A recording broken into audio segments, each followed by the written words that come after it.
Hello there! We continue our ranking of all Prince of Persia games with the help of my Stasucritic scoring system that's described in the pinned comment. The first Prince of Persia had so many ports and even one pretty great remake that it was only a matter of time before it would start getting sequels. But would they live up to the expectations set up by the original? Let's find out.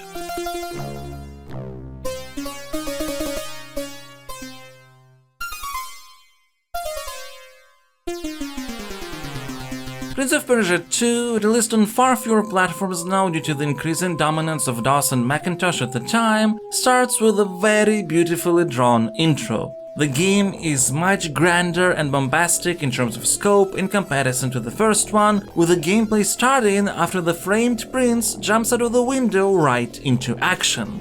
However, your very first seconds of gameplay are probably going to end like this.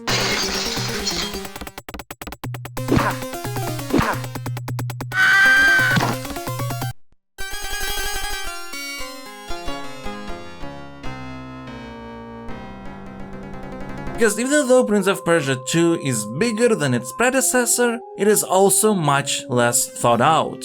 As exciting as the beginning is, with guards falling from rooftops when dying as you parkour to safety through absolutely stunningly drawn backgrounds, it turns out it's also a sign Prince of Persia 2 doesn't really know what it wants to be. The first minute of the sequel is more action-packed than the first 3 levels of the original, but the retained mechanics just don't fit. In the first Prince of Persia, you would fight only one enemy at a time. The second game likes to send more, but movement in combat is too clumsy for the purposes of crowd control. It fits one-on-one fights. The sequel introduces enemies like snakes who are fast and kill you instantly, and it's unlikely you will jump over them before they reach and bite you during the wind-up animation. There's also Medusa heads, which often feel like they're impossible to hit because of not always fully aligning to the invisible grid the whole gameplay is based on. You will die very often, and unlike the first game, most of the deaths won't feel fair. After every death, you will have to restart from the latest checkpoint. Luckily, like in the SNES version of Prince 1, the sequel does have some mid-level revive points. But considering just how much bigger and more sprawling the levels are, it doesn't help much. Sprawling is the key word. Even with the bigger levels on SNES, Prince of Persia 1 compartmentalized various areas so it will be easier to grasp all the environments and deliberately solve them in succession. Prince of Persia 2 levels in comparison are so free-form that very often it's confusing and not quite understandable just where you are going and if you're doing the right things to progress or find secrets. It doesn't help that levels feel much more monotone visually than those from the first game. And look, even in the most beautifully drawn versions, the first Prince of Persia was fairly simplistic. The aesthetics with a big focus on just showing and understanding the playfield and all the tiles you see on screen. In Prince of Persia 2 though, you will rarely see the variety from the opening sequence. There will be more special scenes, sure, but most of the time you will be presented a bunch of nicely drawn and very detailed, but same sets of backgrounds and tiles all over the place, so eventually it all just blurs together. It's all the more aggravating that Prince of Persia 2 often does something the first game managed to avoid, putting you in dead ends with no way to get out. There's a moment where you need to run after a life upgrade potion and then run back. I didn't because I saw a hole I figured I might explore after anyway. It turns out all the room beyond that hole has is some devices to kill yourself and restart, as otherwise there is absolutely no way to get out. There's a very frustrating moment with a skeleton on a shaky wooden bridge where you need to fight in such a way so that the bridge would collapse but you'd be close enough to the left edge to hang on. It takes a lot of tries to do that, since not only do you need to worry about blocking the skeleton, since you start from the right you need to manage to change your position and then maintain the fight at a specific spot on the bridge. Imagine my disappointment when I found out that while doing all that you need to make sure you are the last to stand on the pressure plate on the right side, as if the skeleton steps on it the door you have to go through on the left side on another screen will remain closed. So to open it you need to restart from the checkpoint and try again. All this feeds into tons of trial and error obstacles Prince of Persia 2 presents. So many things kill you in ways the game never hints at.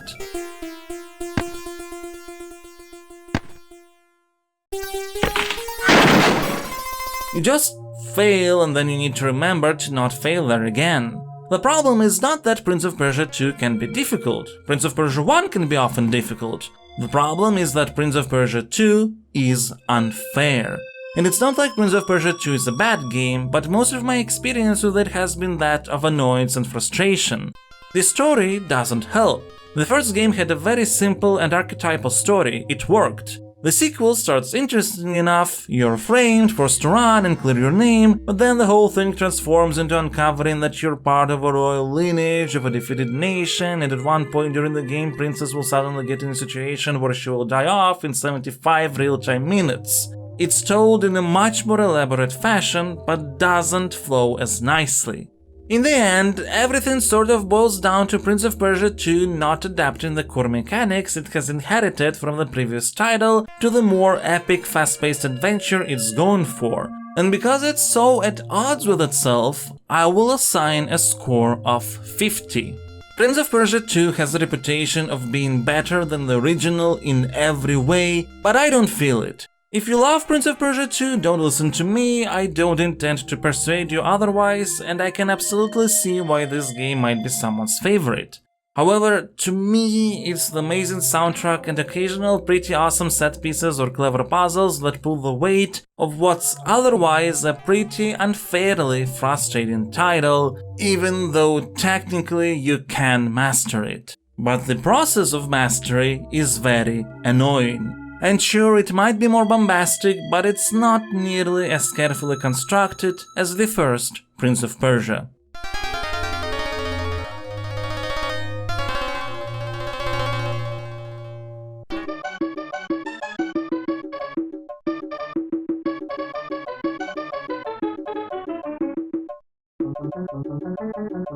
Considering how much I enjoyed the Prince of Persia remake on SNES, I was hoping that maybe Prince of Persia 2 on the same platform would, well, if not redefine the game, at least fix a bunch of issues I had with it.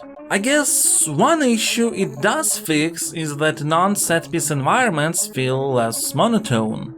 That's about it. The problem is that for whatever reason, the game is just sped up, and that quite simply messes everything up and really makes it impossible to play. I will assign a 26, don't go anywhere near this version.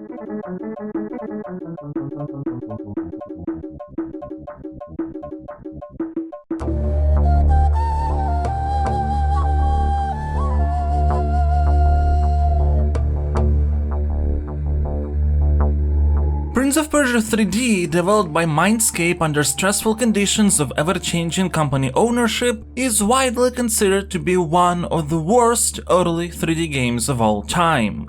Meanwhile, I enjoyed it more than Prince of Persia 2. Here's the thing, Prince of Persia 2 is a very polished game that I was very annoyed by due to its unforgiving to the point of feeling thoughtless approach to level and encounter design. Prince of Persia 3D, on the other hand, is very reminiscent of the original game in terms of its deliberate approach to level pacing, trap progression, how you explore the interconnected environments, and how obstacles are smartly set up and built on top of one another. It's just really not polished and very buggy.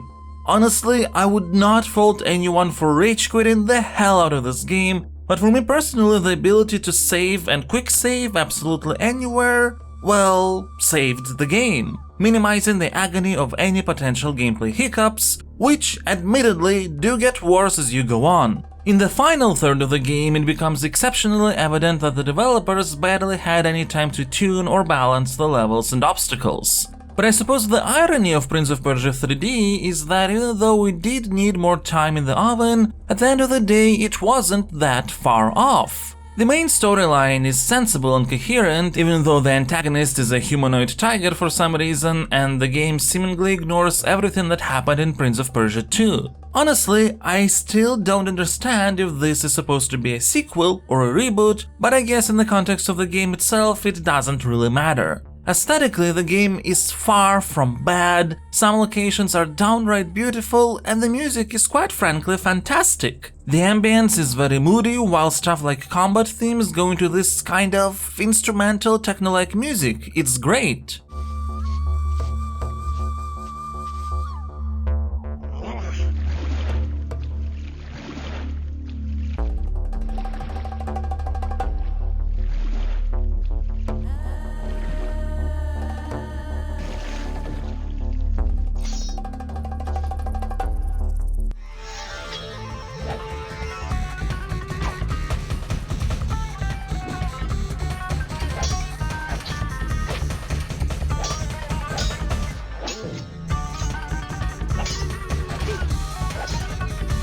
The voice acting though is whatever, although the voiceover volume levels can be really quiet in comparison to music, sometimes makes it difficult to hear comments that provide hints. And animation-wise, there's a lot of really weird and sometimes outright funny stuff. I mean, what the hell is this?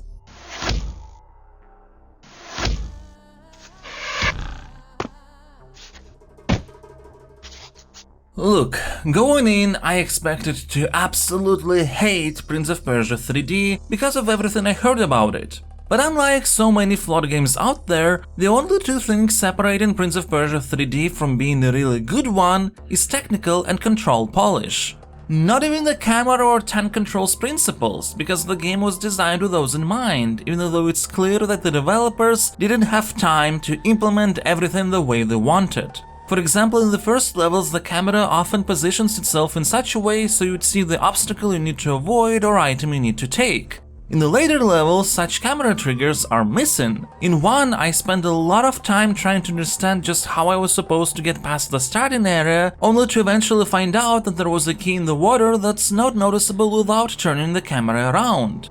And the problem is not in level design itself. The water actually is the first thing that draws you closer and you instinctively go to it, so it's okay to put an item there. The problem is that there is a trigger missing that would turn the camera around to let you see that something is in there when you get close. I don't mind the heavy and somewhat slow style of Prince controls, even though the animation weight is very weird when you see stuff like just how high and fast he can jump. But it's all a bit wonky in terms of implementation, which is especially noticeable in situations where you have to do something fast. You have to be really perfect, but that's a tall order. Although I'm thankful for some quality of life features that did manage to get in. Like when you interact with an object, Prince automatically aligns himself as needed without you having to do all the motions. The combat system is also a pretty interesting transformation of the original game's sword fighting into 3D space, only instead of just attacking wherever, you need to think about the side you're attacking from. It's cool and there are different weapons with various specificities, plus there is also a bow, which you can use both for fighting as well as solving some puzzles. It just lacks polish, quite a hefty amount of it, but it's also not unplayable. And look, quick save and quick load are a crutch, they don't suddenly transform Prince of Persia 3D into a good game, just help to alleviate the issues from sometimes wonky input detection or going through locations where not everything was properly set up to avoid confusion. All I'm trying to say is, if the game would be able to get at least half a year of extra time, it would have been pretty good. With an additional year, it would have probably turned into an all-time classic. As it is now, it's not. But I can't for the life of me call Prince of Persia 3D terrible. There is just far too many sensible things in it for that moniker. It just needed a bit more time, which I suppose is ironic considering how time and time limits previously have been a staple of the franchise. I will assign a score of 57. This game is alright as long as you know what to expect. And for what it's worth, even though the lack of polish has led to a considerable number of frustrations, for me the game never turned as aggravating as Prince of Persia 2.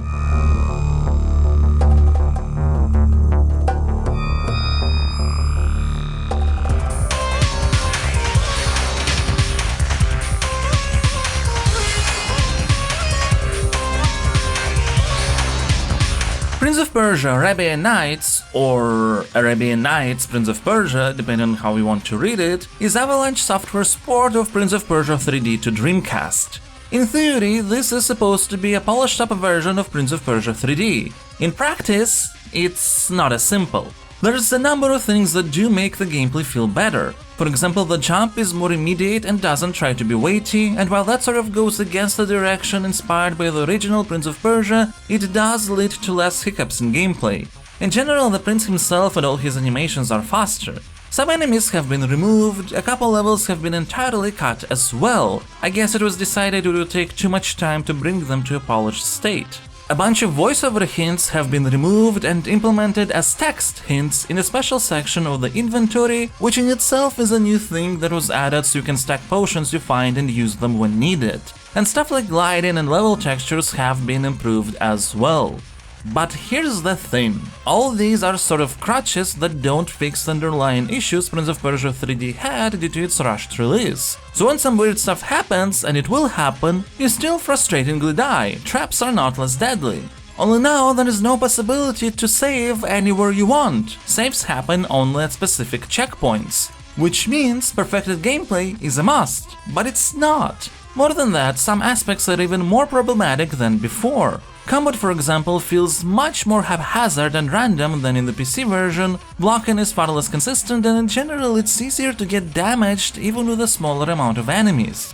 I don't really understand how swimming is supposed to work. I think you sort of press several buttons at the same time to swim forward or upwards, but it's weird. Every time I would fall into water, there would be a process of trying to figure out how the hell to control the prince in this situation, which wasn't an issue in the PC version. Some quality of life features like automatic alignments when interacting with objects were removed. Now you have to properly align using tank controls yourself. Some cutscenes that would showcase which door has opened and where were removed. So if you didn't play the PC version beforehand, you wouldn't understand what the button you just pressed did.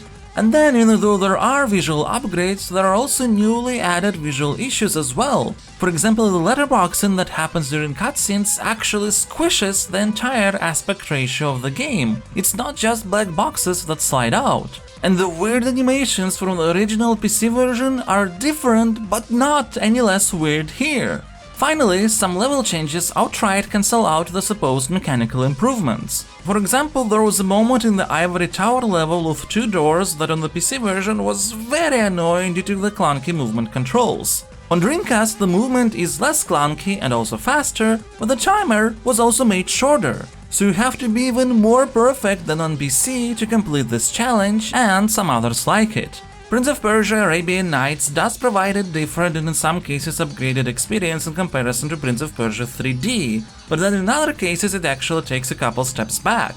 I will assign a score of 46. It's still not as polished as it should be, only now that feels far more problematic because you can't just easily quick save and quick load, so I'm really not sure if I would recommend this port over the original.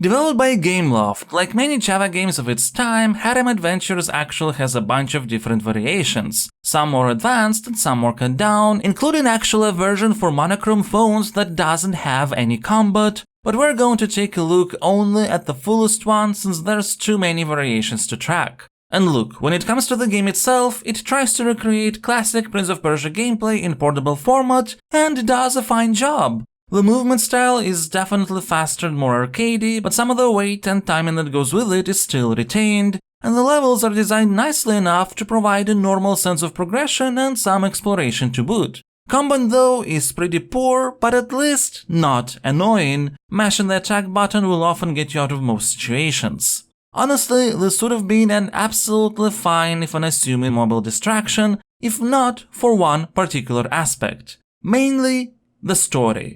You see, the reason this game is called Harem Adventures is because you have to save the Sultan's 7 wives from abstinence.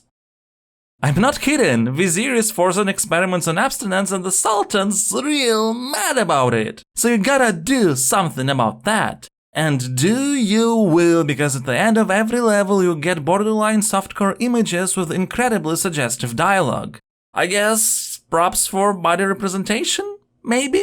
Like, look, by this point I'm used to titillating pandering in video games, though obviously I'm not against depictions of sexuality in media, but in the case of Harem Adventures, I'm literally not sure if I should laugh at how ridiculous it is, be shocked at how tasteless it is, appalled by objectification, or what. It's just so weird, particularly taking into account that this is Prince of Persia. Your character going around bringing to life some weird stepmom fetish is not something one would expect from this franchise.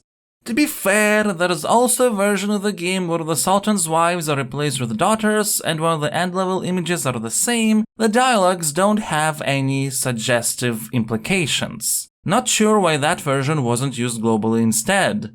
But in the end, I will assign a score of 54. The mechanics are responsive, the levels are fine, in terms of being a Prince of Persia game it's nothing special, but also it's inoffensive, a fine way to spend about half an hour of your time. The whole abstinence thing and whatnot, well, yeah.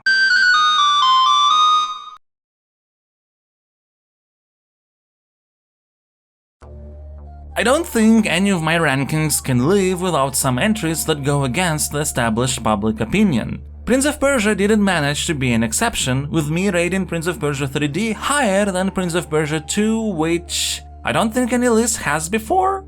But look, I explained arguments for both of my decisions, so hope you can see where I am coming from. Still, even though I don't think Prince of Persia 3D is as bad as people say, the game still was a commercial failure. The series mostly left public consciousness until there would be another game released in 2003. But that's a tale for another time.